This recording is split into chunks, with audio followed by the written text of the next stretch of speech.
becoming comfortable with my dual identity any day now. I'm just kidding. No, well, it's something that I think now has shifted and morphed into much more of a point of pride for sure. Mm, And some of that comes from realizing like how how unique this is, right? Like not everybody has a Mexican mom and a Japanese dad, and all the experiences that I have had the privilege of having comes from that very interesting background. Um, and it's probably something that all through my young adulthood I kind of put away, but mm, slowly as I started to rediscover who I was as I stepped into this phase of my life as a storyteller, that I realized, oh, this is something I not only need to address but embrace, right? And some of that came through the research that I did to create this world for between words, and how I found unexpected commonalities between my Mexican and Japanese heritage when building these words and these worlds and doing the research for it.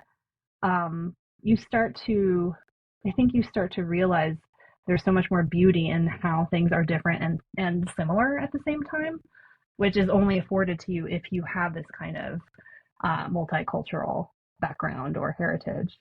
Welcome to Season 2, Episode 13 of the Multiracialverse podcast. I am your host, Antonio Fernandez.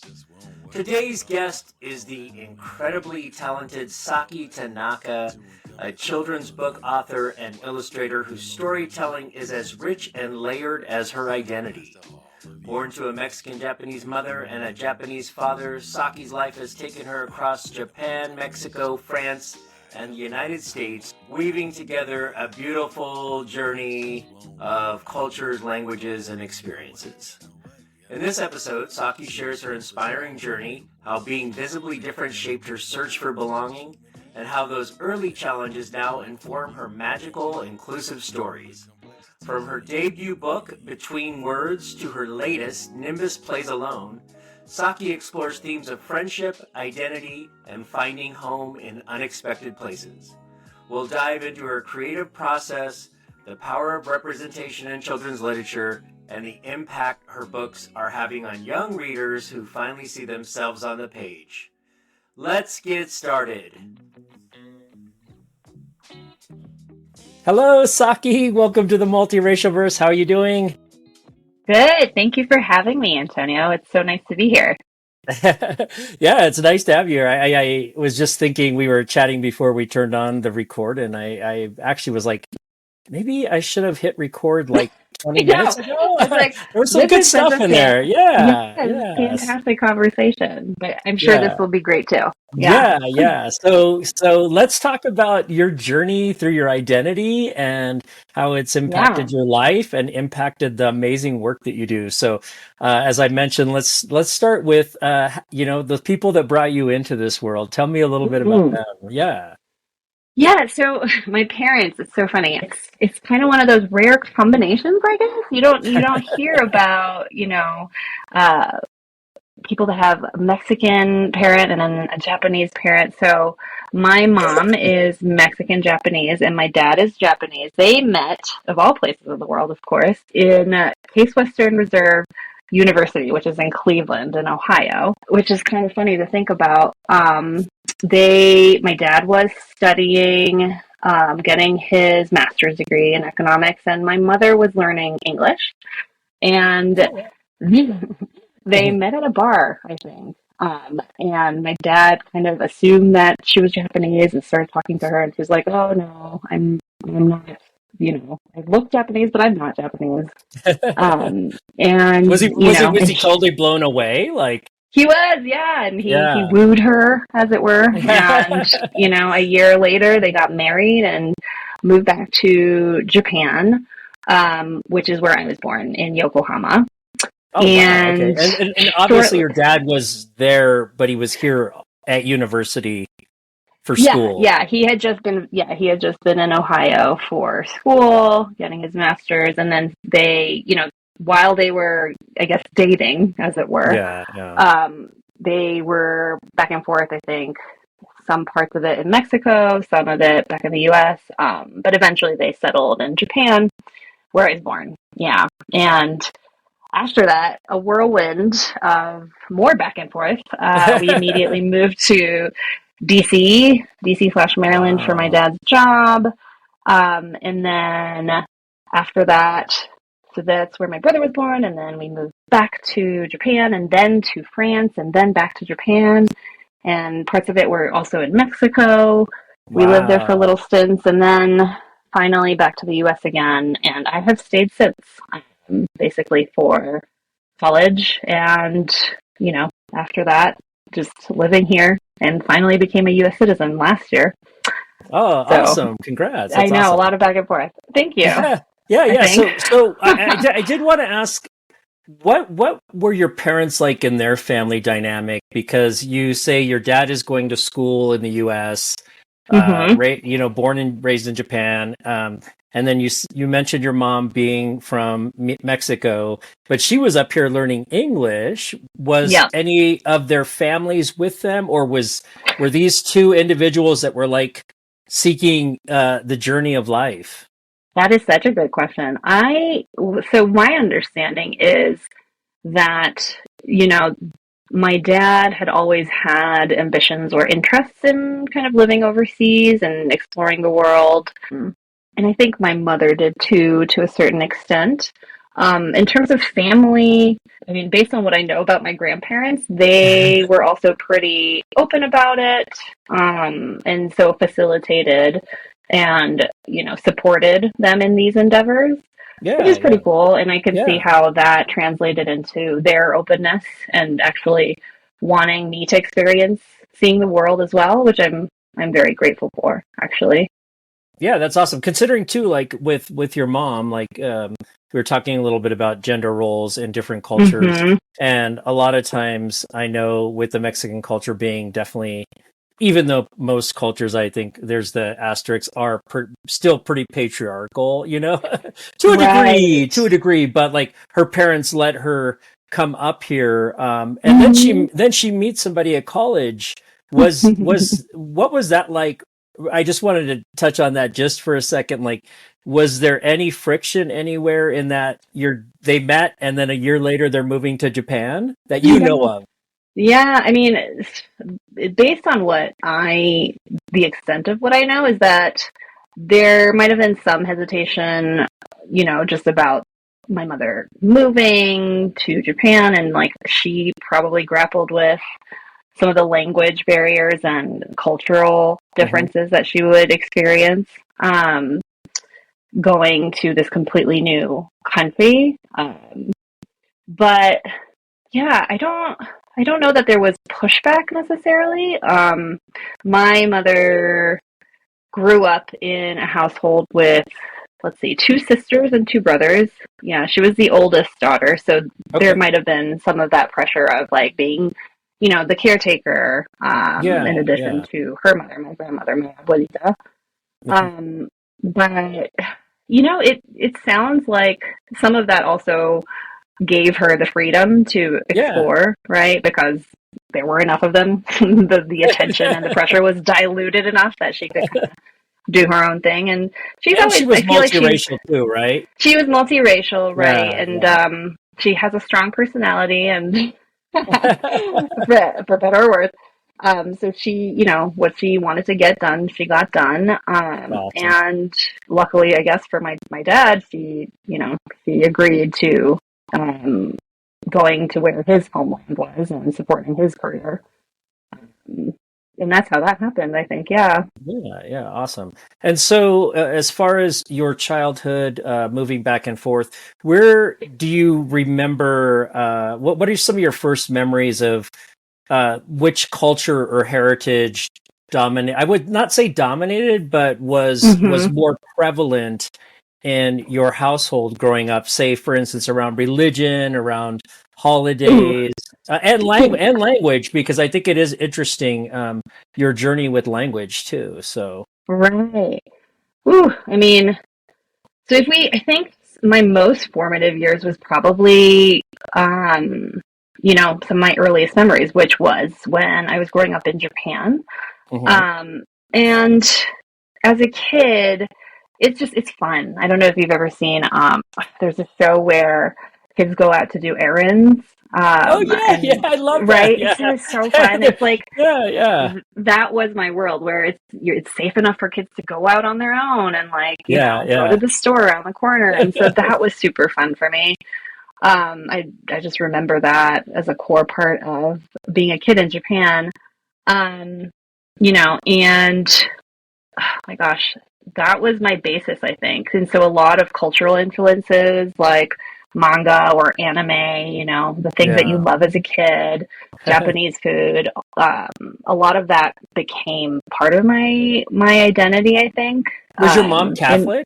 May I ask? well, so yes, you can. Yes, my mother was Catholic, and that was also part of my life in Japan. We went to this Catholic school or Catholic church, sorry, Mhm. where they held masses in English as well as Japanese, and so that was definitely a part of my upbringing where I was like, oh, this is different. My friends don't talk about doing this, right? And I think as a kid, you just kind of take everything for face value and assume that it's normal until Yes. somebody else points out that is not normal. That is not something we have ever done. And you're like, oh, it's like this Yeah, yeah. record scratch moment, right? Um, so yeah, and it's funny that you mentioned this because it was so much more a part of our lives when we went back to visit family in Mexico. It was a Yeah. much bigger deal there. That is part of her heritage, my mom's heritage. Um, and, all of the kind of leading up to Christmas, all the things that happen. I used to love, actually, this is something that my mother integrated and brought to Japan with her from Mexico was the nacimiento, Yeah, the yeah, yeah. like with all the dolls and The baby nativity, Jesus yeah, and yeah. the nativity, yeah. And it was almost this ritual that as a kid I just looked forward to, like regardless of, religion or any of that, just kind of Yeah. the ceremony of it. So that was definitely part of our lives as kids. Yeah. And I'm sure that ceremony, and we'll talk about it later when we get into your profession, but that Hmm. ceremony also did include storytelling. We were talking earlier about how much we enjoyed storytelling, so I know that that was a big part of the Oh my nacimiento. God. So yeah, yeah, For sure. yeah. Yeah. And like anime and manga and pop culture was definitely a part of it. But I think growing up, I was very lucky to grow up with such a rich tapestry of lots of different types of storytelling. So whether it was nursery rhymes and songs that, like Pimpones and Muñeco. I don't know if you're familiar with that one, No, or no, Cree. So it's like Mexican, like nursery songs, which yeah, I grew yeah, up with. That like there were always they had a narrative quality to them, and always evoked all these images in my head, listening to my mom sing them or recordings of them. Um, and let's see, and then also part of that was Japanese folk tales, right? And even Western fairy tales. Like I was very lucky to be growing up in cultures with very rich storytelling traditions. And yeah, so yeah. that definitely laid a foundation for me as, someone who became a storyteller. And language wise, you were speaking what in the household? And yeah, because your Oh mom my was learning gosh, English at Antonio. school when she met your dad. So Right. Oh yeah, my yeah. God. Okay. So this is actually, funnily enough, something that only came to light recently, maybe in the last several years when I started working on my first book. My first language is Spanish. It was Okay. Spanish, which I actually didn't really know or process. Yeah. Um, but once my mom told me that, I was like, oh yeah, like I've heard recordings of me singing, these Mexican Yeah, nursery yeah, yeah. songs, perfectly fluently in Spanish to my brother. Oh, it's awesome. Yeah, it's kind Yeah, of it's so funny awesome. to Yeah, think yeah. about. And then after that, I think because we happened to be in the US at the time, I learned English and Okay. then probably Japanese because my dad presumably spoke to me in Japanese, although I don't, consciously recollect doing that until we moved back to Japan. And Yeah. then I needed to speak Yeah, yeah, Japanese, right? yeah. And it became a little bit of a point of contention, Hmm. um, and a complex, I guess, because Sure. I look Japanese, I Yeah. present as Asian, um, and you'd think I would fit in finally, but no, because Hmm. I said words with funny accents in school, and kids are kids can be brutal, and they will point that out to you and like laugh about it, right? Yeah, With or yeah, without totally. bad intentions. And so Sure. that became something I internalized, right? And I was like, oh man, I'm not saying things right, and if I don't say Mm. things right, it's not, it's not safe. And so that was a funny experience that I had. And almost diametrically opposed to that was my experience in Mexico, because I spoke fluent Spanish, like I said, but I didn't look the part, right? And so people would be Yeah, like, "Hey, what's up with that?" yeah. And so that was kind of an interesting experience, I think, for better or worse. Um, What about your you know, family when you bounce back and forth? Some of the earlier recollections of like, how did you feel like you fit into those family structures with cousins or others that you were meeting, when mm, you were like, pre-10-year-old? Did they, ooh, did they, what I did you feel can. accepted? Like, was it one of those things, or did you feel like also an outsider when you were around family moving back and forth between these two groups? Hmm, what a great question. Again, of what I can remember, I feel like that was never really an issue. What I remember towards like slightly older, maybe 7, 8, around that part of my life, is that the differences kind of became less of a, I don't know, like, so we would bring things from Japan, and the cousins in Mexico would be like, that's cool, whether it was like a Game Boy, or stories about the kind of anime that we watch, or Yeah, yeah, cultural novelties, I guess. Like, when you're a kid, I think some of that can be cool, I guess. And yeah. so we would share those differences, I guess, and they would kind of think that is interesting, or the novelty would be something that mm, got us positive attention in that way. And so even though we were like the outsider cousins that don't live in Mexico, like, we were welcomed in for that. And Yeah. kids, like, and back then I think I had just started to lose Spanish but could still communicate. And so we'd play, and we'd be swimming in rivers, and we'd be lighting cohetes, fireworks, Yeah, and yeah. just having fun. So that to me, I feel like, was less of a feeling that I remember having. Like, the only times, especially in Mexico, noticing that people would look or be curious because I look different, right? Because I look more Mhm. Japanese, was only outside of my family. I feel like it Yeah. was never really, because there were a lot of Japanese heritage in my family in Mexico Yeah. as well. So we were all kind of different, I guess, Yeah. together, I was going if to that ask makes if sense. either of the grandparents in Mexico, did they still speak or Japanese? And like your father was like, oh, wait a second, like I can communicate in Japanese. No, Oh, okay. no. Okay. Unfortunately, well, I think, and this is so interesting. It's not something I ever even thought about until like this conversation I'm having with you, and in preparation of it, which I appreciate. I think so much of their focus was on probably on assimilating and just feeling like they were just Mexican, even if some of them presented more Wow. Japanese. Um, I think that was the focus, and it was almost like it was siloed, like Yeah. their parts that are still Japanese um, was less like a overt celebration or acknowledgement. It was just kind of in the background. Like, some of my cousins would have Japanese names, right? Mm. And here and there, I would see like pictures of them wearing kimonos for special occasions. Oh, wow. Wow. But other than that, it never really came up. It was almost like, Yeah. yeah, it's just a thing, and it's kind Yeah. of normal. But Yeah. I'm to your point though. I'm sure they must have grappled with it, No, no, looking Japanese we were in talking Mexico. earlier. We were talking earlier, and you hit something on the head, which was the idea of how many, all the humanness and all these similarities that we have, Mm-hmm. not just as human beings, physically and other, but in these social interactions, and I'm thinking specifically the assimilation thing, because that's something Right. that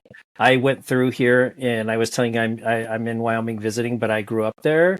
Like Hmm. I just became like this white kid, like, and it's interesting because you say your grandparents were just like, oh, we have to kind of like blend in as much as we can, Hmm. So it's Right. interesting. Yeah, yeah, it's awesome. Did you feel safer in either space? Besides, let's say family excluded. Hmm. Oh, what a good question. I don't know that I ever felt unsafe in either culture or either space. I probably just felt maybe more overtly different when I was in Mhm. Mexico because I didn't maybe quote unquote look the part, and I would get attention for that inevitably. Um, but the inverse experience of that in Japan of looking the part, but then not being able to speak the language, what also became a little bit of a complex. But Yeah. in that environment, I inherently did, I guess, at least kind of surface level fit in. And Mhm. it did give me this drive to like learn the language and get to know the references and to be able to communicate. Um, so in that sense, I guess it was a incentive, to try to feel safe, to work on that, I guess. Yeah.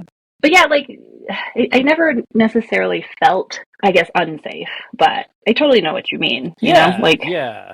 And it just we talked a little bit about it, and I'd love for you to share a little bit about, you mentioned somebody who you felt safest with, who was maybe that representation, or maybe that person you look to model yourself after, grow up to be, and who was that? Well, yeah. So I think my safe place and safe person was my baba, which Mm. is grandma in Japanese. I Mm. loved her. I adored her. She was my source of unconditional love. And she was on which side? Your dad's side or your? She was my dad's mom, and she Okay. lived in Yokohama, where I was Okay. born. Um, and she was the one who introduced me to Japanese folklore and Japanese tales, and read to me before bed when I visited her. And I think she also kind of gave me the space to dream because so much of that Mm. that fantastical storytelling came from her. And her house was kind of magical too. I felt like Mm. it was one of those structures that embodied the cusp of like a Japanese structure, but also with like Western influences. And it had stairs, which I thought was so cool. It's very rare for Japanese homes, especially in Tokyo, in urban areas, to have stairs because Mm. space is so limited. Yeah. Yeah. And she had this beautiful backyard that was overgrown that I thought was so cool. So that was definitely my you know safe space. And I feel like she was the one who introduced me to the world of Ghibli and Hayao Miyazaki movies, which, oh my gosh, like that was a world that I could escape into and just could not get enough of. I made her sit down with me and watch Totoro, like, from beginning to end so many times. And like, just as a little 6-year-old being like, isn't this the best movie you've ever seen? And she would, and she would humor me and be like, yes, yes, this is great. So yeah, but that was a huge cornerstone for me. It it gave me something that just felt so enchanting and that I Yeah. craved. I feel like it's something that my soul craved for, just as an essence of who I am, but also very much because I didn't feel like I could belong. And these Mm. magical places kind of offered solace and refuge and possibility. Like I could escape into these places where I could actually fit in and belong and find connection where anything was possible. So I owe her that. It's a huge part of who I am today, I think, Oh, and it's what I beautiful. do. That's really Yeah. beautiful. Yeah, yeah. Thank you so much. I love hearing about people's the impact of their grandparents on their lives and those connections, because you don't hear it as Yeah. I don't feel like you hear it as much anymore. So, um, what Grandparents are the about best. I can't wait yeah, to be one. yeah. What about you as a child growing up? What were you like? Okay, Antonio, there's the before and the after. The Okay, okay. before, the before was like, I remember being this rambunctious, bold, like playful, confident kid Hmm. who, loved what she loved and didn't care what anybody thought and, would do her thing and was very opinionated. And um, as with so many things, I think the world slowly, you know, not chips away, but like maybe makes you cover that up slowly, whether it's Mm. your mother or your whatever family member pointing out that you're extra or you're too much or you need to like behave and be different and not be Hmm. difficult, quote unquote, right? Mm. Or the world coming at you and telling you that you're not doing or saying things correctly, right?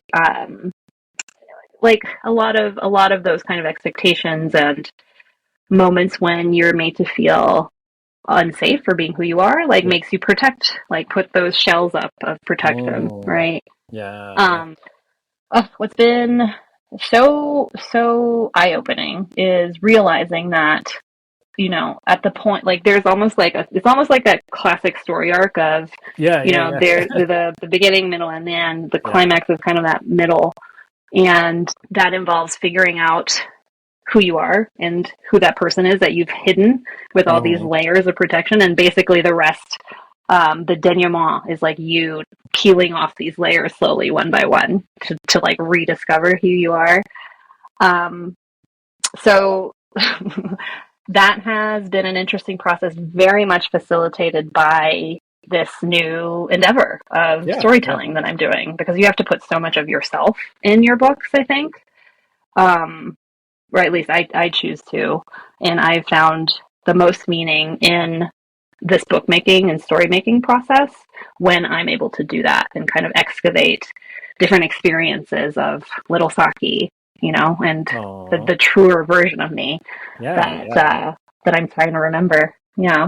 I'll just ask this in parallel to that, but what other things are you doing for yourself? We're jumping ahead a little bit, but do you do Mm-hmm. for yourself to find the little Saki in Oh you? my God. Yeah, yeah, yeah, This has been so fun. Like literally just tapping into and remembering what I used to love doing as a kid is is not only like fun, and I really recommend this as almost like a form of therapy for any adult. Um, but really thinking about it. And like one of the first things was remembering that I used to just love painting, just like the mm, physical act of it, like smelling the paint and seeing my hand make a mark on a page, which was kind of mind blowing. As a yeah, kid, it's like yeah, something that didn't exist suddenly does because of what you did is pretty cool. And just tying yourself to that. So I try to paint every day and try to doodle and just make for fun without any expectation. I think that's kind of critical. yeah. Playing every day, just taking play very seriously. And this experience of bringing these stories and books into the world is dovetailing, I think, nicely with this experience of becoming a parent. I have a Hmm. 19-month-old now, Oh, and seeing him just like revel and being himself and play and find everything fascinating is so cool. It's like, how do you, oh my gosh, you remember, you start to remember and realize what it was like to be a little human baby brain and process the yeah, world for the first time and find yeah, things yeah. so fascinating, like putting one thing into another thing, like, like boxes and squares and blocks and stuff back and forth. So really steeping yourself in that and just remembering and just kind of steeping yourself in the media that you used to consume as a kid, whether it's books, or Mm, movies. I have had a lot of just binging sessions of like whether it's Ghibli movies that I used to love or yeah. other cartoons from Japan, even Disney movies. Like that has been, it awakens that part of you that was young, that just like very innocently, genuinely loved something just for the sake of loving it and finding it so exciting without any kind of ulterior motive. It's so important to root ourselves in that place, I I love think, that. especially That's as creators. Hmm. What age of growing up were you in France, and how has that moving around to these different places impacted you? Not only France, but maybe some of the other places you've gone. Yeah, as a kid, all you want to do is like set up some kind of structure and continuity and consistency. I think, Mm, there's a yeah. lot of wisdom out there about how that's good for kids and development. Um, and so it was hard to just have this reset button constantly being pushed. It's almost like you have built up this wonderful world, with friends and things that you like and getting familiar with the place that you're in, and then suddenly it's like, nope, just kidding. We're gonna we're gonna undo everything and we're gonna move and you're gonna get to start over again. And that, I think maybe more positive minded children would have like had a field day with that, but for me it was hard. Yeah, So yeah, everybody's different, but um I remember moving to France and just, it's like everybody's dream to like visit France and yeah. see all the beautiful things that's there. It is a beautiful country. But as a kid, I just missed my Japanese cartoons and I Mm. missed my, rice balls and my Japanese food. But like now in retrospect, I'm like, but I got to eat like fresh baguette every day. So isn't that great? So like Yeah, there's always yeah, the pros yeah. and cons, but as a kid and wanting that kind of belonging, it was hard to have to reinvent the wheel, as it were, like every few years. And it definitely did a number for me, just in terms of how I established connection. I think there was a part of me that started to assume, like, well, I guess I'm making friends, but this isn't going to last that long. And, Yeah. that kind of turned into an unhealthy tendency to either, cut people off and like be like, Yeah, it's yeah, fine. That's not a big deal.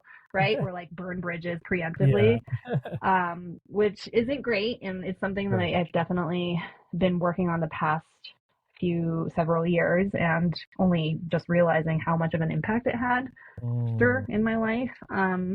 But it's interesting to think about and just be aware, right, that there are these kind of defense mechanisms that prop up based on this experience. And at least now that I'm aware of it, I can kind of consciously work on maybe not doing that and really course correcting, I guess. yeah, yeah. The unlearning is like Uh-huh. it's amazing, and A definite unlearning for sure, yeah. yeah. At what point in your in your journey, teenage years or college, did you decide or start thinking about? I have two questions. The first Yeah. one is when did you start to feel comfortable in your dual identity or multiracial identity? And then I'll follow that up with at what point did you also then start to move into like wanting to be an author, writer, or did you have other aspirations? I'm okay. I mean, becoming comfortable with my dual identity any day now. Um, That's I'm just kidding. No, well, it's something that I think now has shifted and morphed into much more of a point of pride for sure. Mm, And some of that comes from realizing like how how unique this is, right? Like not everybody has a Mexican mom and a Japanese dad, and all the experiences that I have had the privilege of having comes from that very interesting background. Um, and it's probably something that, all through my young adulthood, I kind of put away, but mm, slowly, as I started to rediscover who I was, as I stepped into this phase of my life as a storyteller, that I realized, oh, this is something I not only need to address, but embrace, right?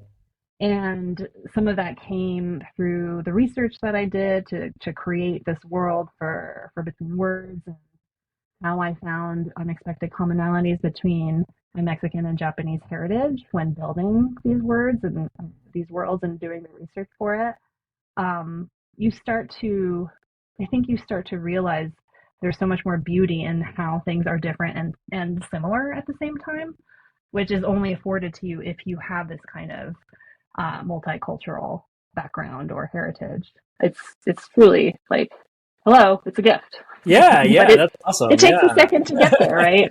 Yeah, Yeah, totally. I love the first answer you gave though. Any day now, like it yeah. does feel like that. So, dude, things can set you back. And so, you finished high school. Did you finish high school in the United States, or Hey, man. So this was because I'm just kind of curious this too was about that. Yeah. something. No, I'll totally walk you through it. So let's see. Middle school was in France, and then high school I started in Japan. All of these were international English speaking schools, Mm. and in so I did sophomore, junior, senior year in Japan, and then Oh, okay. ugh, my dad had to move again, and so for my senior year of high school, I moved back to the U.S. and I Oh, was very wow. bitter about that as a Wow. teenager who Wow. really wanted to graduate with her friends. Mm. That was a toughie, but you know, it did help me decide that I would go to college in the U.S. I would just stick around after. So in that sense, it was, it was a beneficial turning point, I guess. So I did a lot of AP art classes in high school. Um, but there was a little bit of this internalized like narrative of, oh, you can't make money with art, it's not Mm. practical. Some of that was definitely there, culturally, and also a little bit from my parents. So I took the route of becoming a graphic designer, which Mm. is a very practical application of creativity. Yeah, yeah, for sure. And I actually loved studying about it in school, and then in the very early phases of that career, I loved the ideation, right, and the Hmm. problem solving aspects of design. So that was for a very long time uh, something that I did. That was my, let's see, 13 years, 13, 14, 15 years of my career. But it slowly started to turn into like, there was always this little whisper that told me like, from your sophomore year in your design school career, you started to question it. Well, guess what? I'm still here. That little doubt, that little thought you had of this isn't what I'm meant to do, I'm here and I'm louder now. And so I would have like the Sunday scaries, and I would start Yeah, to be yeah, like, what yeah, am I doing? This is not what lights me up, even though yeah, it's meaningful, and a lot of people are very good at it. I had like very, very talented colleagues and wonderful clients, but it wasn't feeding that part of my soul that yearned for magic, right? yeah, yeah. And story. And so I started taking these night classes and continuing ed classes. Luckily, I was in New York, and there were like all these wonderful schools and Yeah. programs and workshops everywhere. So I did that. That I cobbled together basically an education, and it started, I think, with a figure drawing class, and just really kind of waking up that connection between my hand and my brain and my eyes, and putting pencil to paper and remembering what that felt like, and that just Yeah. gave me so much joy. Um, and so I kept kind of following those sparks, and one class led to another. Just visual kind of drawing turned into an illustration class, which led me into a kids illustration class, which led me to a storytelling class. And looking back, it's funny because it was this real duh moment. It's like Yeah, yeah. taking all these things that I love and putting it into one thing, like my love of magic, my love of story, my love of drawing. All of Mm. that comes into this wonderful package of making picture books and graphic novels, like kidlit, as it were. Yeah, yeah. Um, and that was how I landed in this wonderful place that I'm in now. I am so jealous of your background right now. So, The grass is always greener, yeah, Antonio.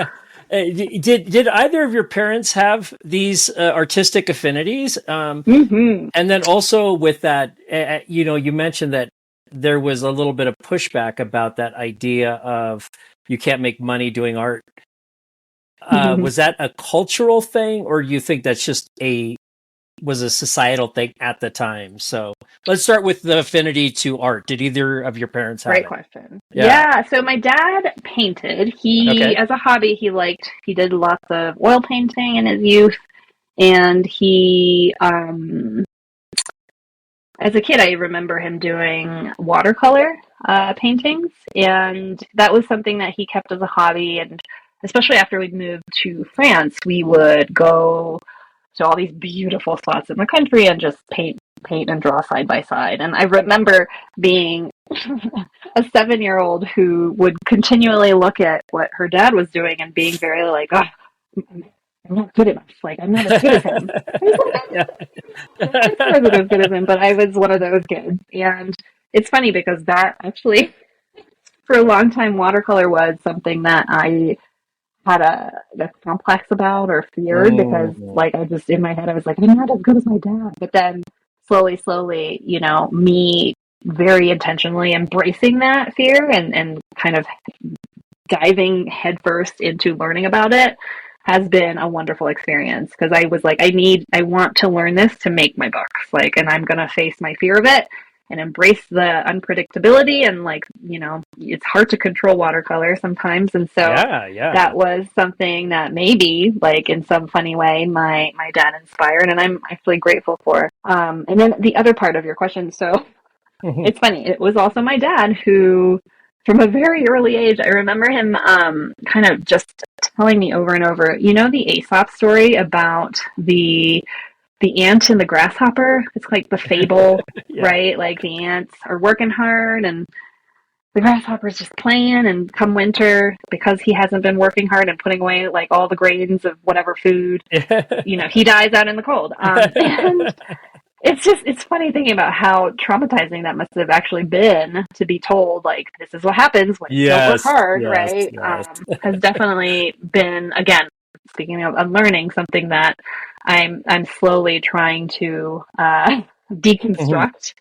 But I think it was helpful because it did make me a hard worker. But Mhm. I think the other subconscious part of, what I guess I understood, as a kid was that maybe you can't make money with it, or you can't make a Yeah. living with it, because even though my dad enjoyed it as a hobby, that wasn't something that he did for a living. And then, kind of coupled with this story that he used to tell, even jokingly as a warning, like, if you don't work Sure, hard, sure. Yeah, yeah. you can't just be playing and enjoying, something that you do. That's not how you, like, secure a comfortable life. Yeah, yeah. No, no, that's Which is yeah. a complete fallacy, right? But it Yeah. wasn't just him. It was definitely the culture. It was school. It was society at large that, feeds you this false narrative. Um, you can absolutely make a living doing what you love to do. That's awesome. And both your parents were college educated or went to college. Was that Hmm. just was that just a gimme for you? Um, you know, I think the college thing for me, um, I think it was unexpected, or it was Okay. a part of something that you just, were expected to do. Education is very important. We're going to do everything we can to get you there. And I'm very lucky that I had parents that felt that way.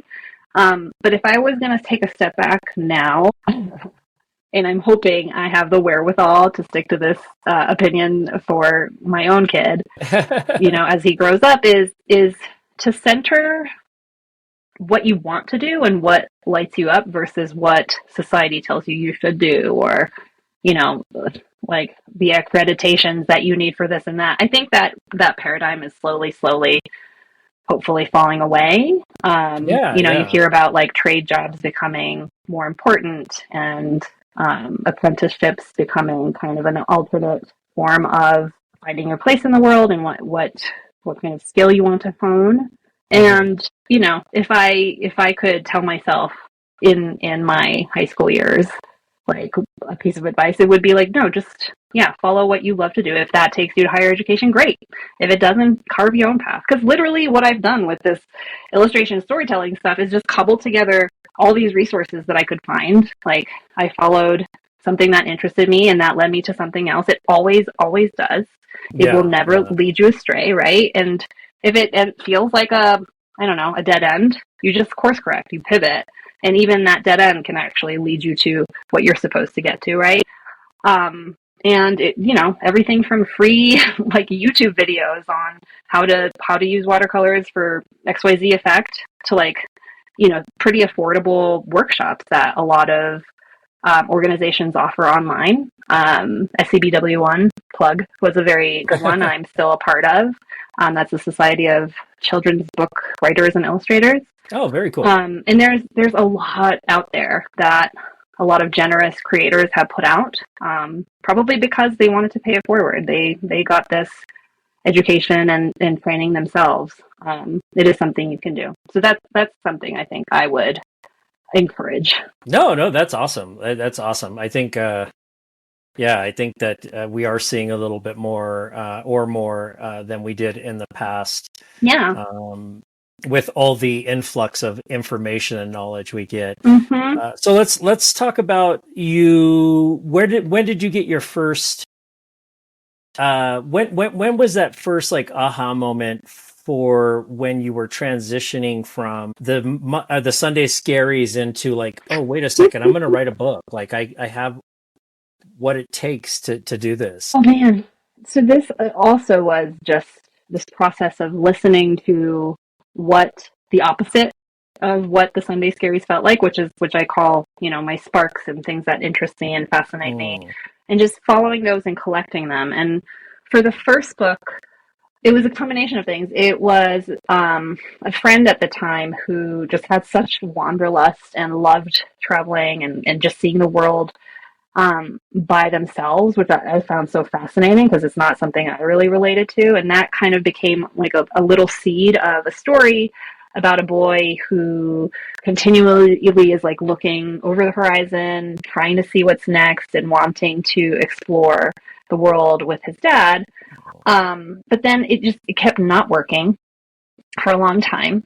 And as soon as I flipped this paradigm on its head, I realized like, oh, this isn't working because it's not my lived experience, right? And I need to shift this. It's almost like the opposite. I was that kid who was made to move around, that constantly wanted to just grow roots and find a place to belong and find connection with the world around me. And so as soon as I flipped it on its head, it like the pieces started to fall together. And the other inspiration, going back to my point about following your sparks and noticing what you notice, was this radio story about the world's deepest freshwater cave. Oh It's this wow! place. Yeah, it was fascinating. I remember hearing about this place where like maybe only a handful of people have ever dared to go in and visit and get to see. And my immediate thought was, ooh, what kind of magical beings and magical worlds are hidden in this like secret place? And of course, that became, the beginning of Between Words, these two points of inspiration. And the other aha was, so after I put together these different pieces of the story, and started to submit it to various editors, publishers. One editor who really liked it and eventually acquired it, her question was, what is that core memory or feeling that makes you need to tell this story? What makes you absolutely have to, right? Because at that point, like the story was about so many things. It was about finding home, friendships, fitting in, all these things. And she was like, you need a core anchor because this is about too many things. So what's that memory? And it immediately like just took me back to my first day in school in France. It was an English speaking school. I didn't speak English or French and was just standing alone on the playground, feeling a little bit lost, not really sure what to do. And I noticed this girl in the distance who was looking at me, and then she smiled. And I was like, oh my gosh, she smiled. This isn't in. And that gave me the courage to wave at her, and she waved back, very luckily. And that small act of kindness was basically, this really saving gesture for me. It opened up the doors for me to make other friends, and to find belonging eventually, and to learn, the language. And so when I told her about that, she was like, this is what the story needs to coalesce around. And sure enough, things started to fall into place. That was a really big aha. So it just goes back to this idea of like write what you know, right? Yeah, yeah. Is so important, and to really look for strong emotions, I think, memories, because there's always clues there about why you're doing what you're doing, why you feel like you have to tell a story, and why that resonates with other people. Do you have a story? Or this is a little side question is: do you have a story that you heard? Because I notice I love watching your Instagram and you're traveling around and reading your book. That a child maybe has told you about their reaction or connection to this book. Something that Oh my just sticks God, out. Yeah, yeah. it's I'd the love to. best. Awesome. Yeah, I mean, so that has been some of the most rewarding aspects of this whole experience. Um, Hearing from kids, like how they react. One that stands out for me is, well, there's a few, so I might go through a few, but immediately I heard from this kid wrote me a little note through my website and said that she was so drawn to the cover. She found it, she found the book at a book fair and spent her own money, which is like so Oh, amazing in so many ways on this yeah, book, yeah, right? Because at book fairs, kids get to yeah, choose yeah. and directly get whatever books they want, and how she read it to her sister and how they both loved it, and how she hopes that I continue writing and making stories. Like, Oh, that made me weep. oh. Like, okay, I'm good. I've done everything that I really wanted to do. It was a wonderful moment. And also hearing from parents and caregivers, basically saying that the book gave them an entry point to discuss, cross-cultural friendships and what belonging really means. Oh, that's awesome. There's this particular parent who told me that her daughter goes to a multilingual school, like a Spanish immersion school, and Mhm. how, this is a reality for her, like Yeah. being able to communicate with and without language, and how that is part of her friendships that she's forming there. So that was a lovely story to hear about. And the other one of my favorite moments, being able to share this book and talk to kids directly about it, happened at a school where, after reading the book, I asked the kids, like, what does belonging mean to you? And everybody had great answers, but there's one that really stood out. This third grader stood up and said, oh my gosh, belonging means when you're not there, the world's not right. And it's like Oh, just like such a mic drop yay! moment, Yeah, right? yeah, Oh my yeah, God, kids are yeah, the wisest. yeah, yeah. Um, and it's so true. It's just, there's so much wisdom in that statement, that I'm only just starting to learn about, like, in real life. And so it's that, being able to just be a small part of some of these conversations and realizations, um, and emotions that people are having is Yeah. a true honor and privilege. That's awesome. And Yeah. does the idea of your multiracial or multicultural background, does that come up where somebody has read your? Because I think you probably have author bios, right? Like, Oh my I'm gosh. this and this. Okay. Yes, please share. Yes. Okay. Oh my God. Oh my God. Oh my God. How could I not remember this? Okay. So one of the school visits that I went to, I kind of had like these slides where I was talking about my background, how I have a Japanese dad and a Mexican mom. This kid raised their hand and very excitedly told me that he has one parent who is Korean and another parent who is Mexican. Wow. And his whole face lit up, and I was just like, oh my God, that's so cool that we share, these similar, like, unique backgrounds. Yeah, yeah. And after the presentation, the teacher,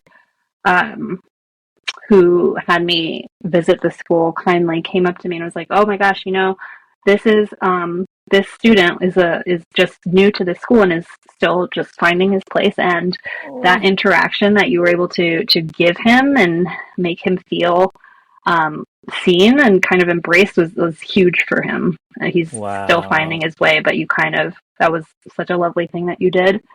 And that yeah, oh my gosh, what a privilege again. That's wonderful. Thank you. So that is beautiful. Thank you.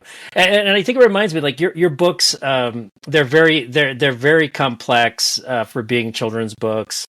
And when you look at, the stories, but what do you think? You can say that your books also help others create allies, like create an idea of like, what does allyship look like? And you said how there was connections to bringing different cultures together. You've seen individuals speak about that when you're talking to groups. How do you yourself show up as an ally, either for one or your other heritages or a heritage that might not even be yours? That is such a good question, especially now when that is so important. So I think a big part of it that I think I do is, drawing on something that is so specific and personal to me, because that whole idea of touching on the universal through the specific is actually very true. I think when you tell a truth about, a hardship or a challenge that you have had in your life, it can be very specific, but there are ways that then resonates with a broader audience or makes a different, somebody else feel acknowledged because it's so specific, even though it's not the same exact experience that they had. So I'm a big believer in, by divulging something that you've been through, right? It's that whole idea of you can't help somebody out of a well that you haven't been in, that I think that for me, that's a big part of what I try to do is like, okay, this was challenging. How can I alchemize it into something that might be helpful for somebody else, And right. And there are ways that can take shape, whether it's a story or some other kind of art form, a book, right? I like to believe that it will find the right soul that needs to see it. What's actually been really surprising is hearing from a lot of adults, and this was very unexpected. A lot of adults have reached out and been like, I cried. This book made me cry. And I was like, what? Because that wasn't necessarily something I ever expected. But it kind of goes to show you that, and these are all people from completely different backgrounds and upbringing, that have had very different experiences from me, but obviously something in the story has resonated, right? And I think that comes from you being vulnerable and being willing to divulge these scars, right, of yours. And to me, that always reminds me of, the Rumi quote of, the cracks are where the light gets in. Oh yeah, it's such a beautiful image. Yeah.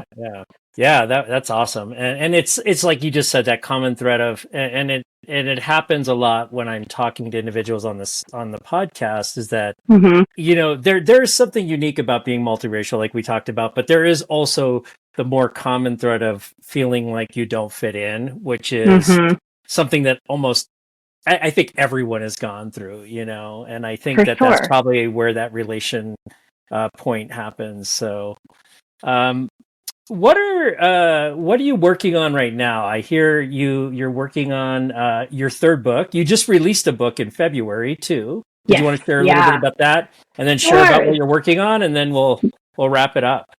Absolutely. So, the second book that I worked on and is now out in the world since this February is called Nimbus Plays Alone, and it's about a little rain cloud who is introverted and has to navigate, making friends and letting others in, and discovers that can expand your horizons for the better. And it is definitely autobiographical. I I do identify as an introvert, but I also know at the same time, as much as I love spending time by myself and solitude, I would not be who I am without the beautiful connections, that I've made with kindred spirits and the good eggs that I'm lucky enough to have in my life. Yeah, so it's holding those two truths at the same time is what that book is about.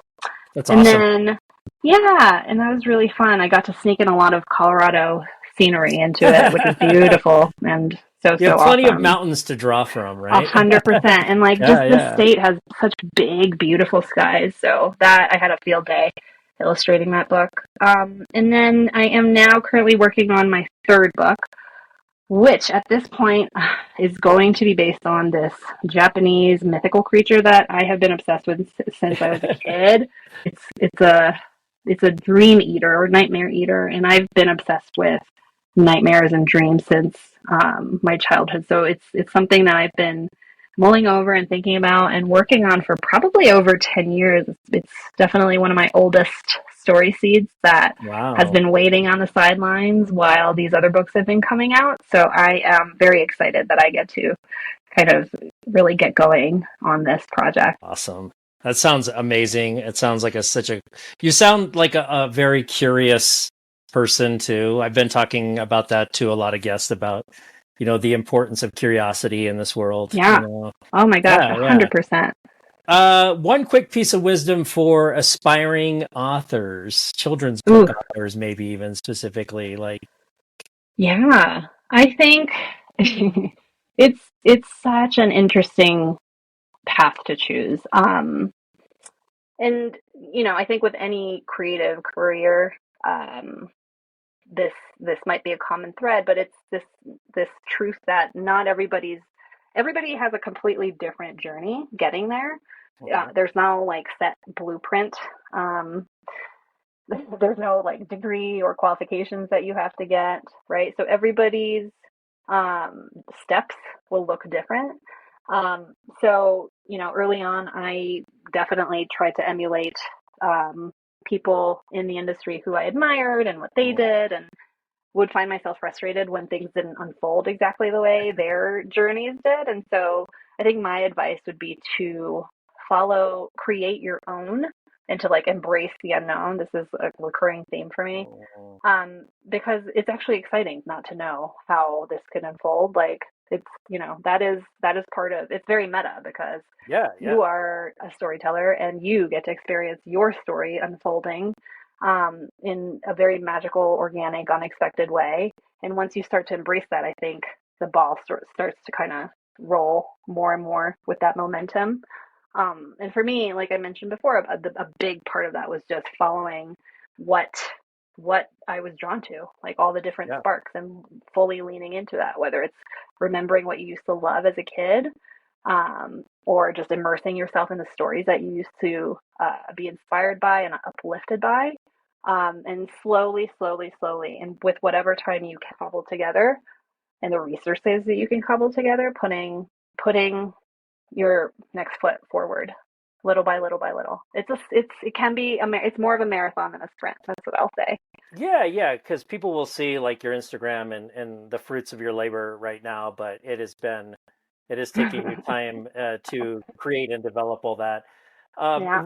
I think this just came up was the idea, and then we'll end with the big question. But the question is, to somebody looking to possibly maybe get into children's books, what would be the recommendation if somebody sees somebody like you who is doing both aspects, meaning the writing, the storytelling, and then the drawing aspect of it?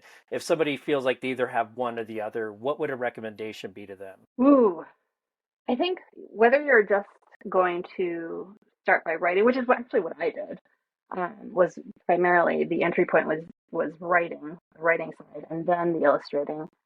Um, Let me think about this. I think finding the first of all, like the very easy first step is to read what's out there. Like not just Mm, the classics that you loved as a kid, but contemporary children's literature is a very, very rich and diverse territory. So like just go to bookstores, go to libraries, borrow all the things that you're drawn to, right? See what's out there, and think about, what within this very rich landscape of stories and images, what is something that only you can tell. And I feel like as a multicultural person, you have an advantage because you have a worldview that's even more unique than most, right? And you can draw from the two sides of what makes you you, right? And what's so cool is when you start to, like I mentioned before, start noticing the similarities and as well as the differences, right, of the different cultures that make up your blueprint as a human. Because then you can start to explore those similarities and differences and why they exist, right? And those very quickly become very interesting and unique ingredients for you, and helps you tell a story that only you can tell. Right on. Awesome.